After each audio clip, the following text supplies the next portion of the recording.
Hello friends, welcome to Pioneer of Success. We are conducting the series Boundary Conditions in COMSOL Multiphysics. We already uploaded a few videos and I request you to go through those videos and they will be helpful. In today's video, we are again going to talk about periodic boundary condition. In order to understand periodic boundary condition in a better way, we will be giving you few physical examples. And today's example is about fluid flow. We want to add periodic boundary condition in fluid flow. We'll talk about where exactly we can do it and how exactly it will reduce computational burden while not affecting the simulation outcome.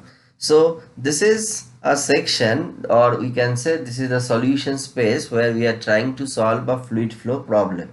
So the concept is, suppose this is not the entire fluid flow section, or this is not the entire pipe. This is a segment of the pipe. That means, say you have a pipe of bigger size, and this one we have taken, say this is 4 centimeter by 1 centimeter. So the length, this dimension, so you can say the length of the pipe is 4 centimeter here, but actually the pipe would be longer. For example, this is 20 centimeter and we are not solving the fluid flow for exact 20 centimeter length, but we have taken a segment in at the middle of that particular pipe and which is 4 centimeters. So if I just give you the visualization, for example, for the visualization purpose I give you another rectangle and say we define it 20 centimeters. So if I click build selected,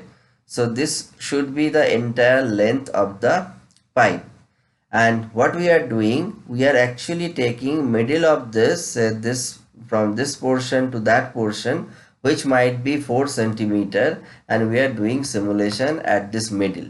So when we do the simulation at the middle, for example, we are doing this simulation at this particular space.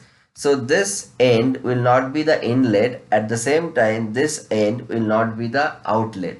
So we cannot input inlet and outlet boundary conditions here. So instead of using inlet and outlet boundary conditions, we need to add something else, and that something else is your periodic boundary condition. So let us go ahead with that one. So this rectangle 2 I will delete because that I have taken just for the understanding of the geometry. So this is the 4 centimeter length pipe which is taken at the middle of the entire pipe which we have imagined. So now what I will do, initial things I have already taken, like laminar flow I have taken. You can see this is the equation for the laminar flow.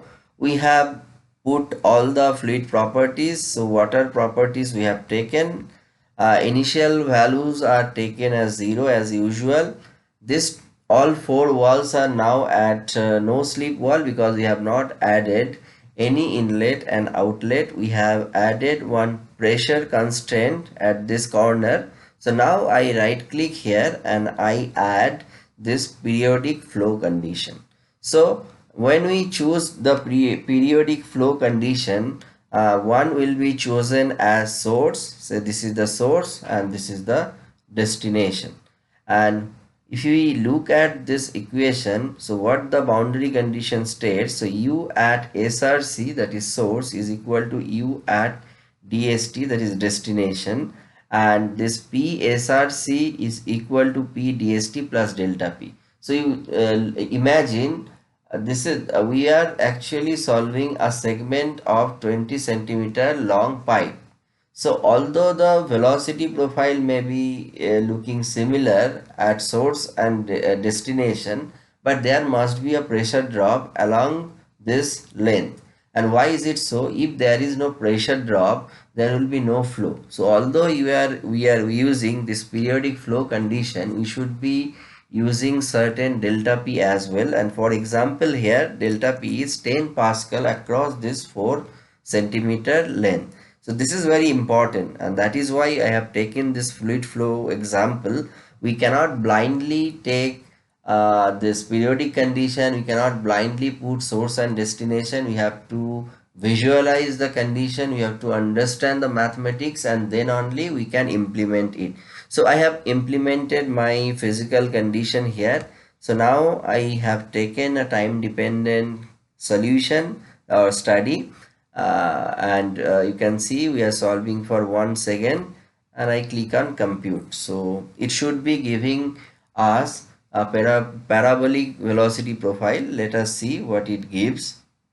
Because you know, if you take normal pipe flow with a pressure drop, it will give you a parabolic flow profile. So here also you can see we got a parabolic flow profile at the walls. We have no slip, zero velocity. As we move towards the center, the velocity is maximum. I can also show you the profile. So we go to data set and click on this cut line 2D, and before that we go to result, we do 1D plot group, and now cut line 2D we will define. So where is our cut line 2D? If I go to rectangle, it would be at, say, at this middle we want to take this cut line. So this will be x equal to 2 and y equal to 0 to 1. So this point would be 2 comma 0 and this point would be 2 comma 1. So I define it. So the first point is 2 comma 0 and the second point is 2 comma 1. So we are defining 2 points. We plot it. So you can see at the middle we have plotted the cut line. It will take the data from the study 2 solution 2, which is here. And then we go to 1D plot group. The data from 1D plot group should come from this cut line 2D.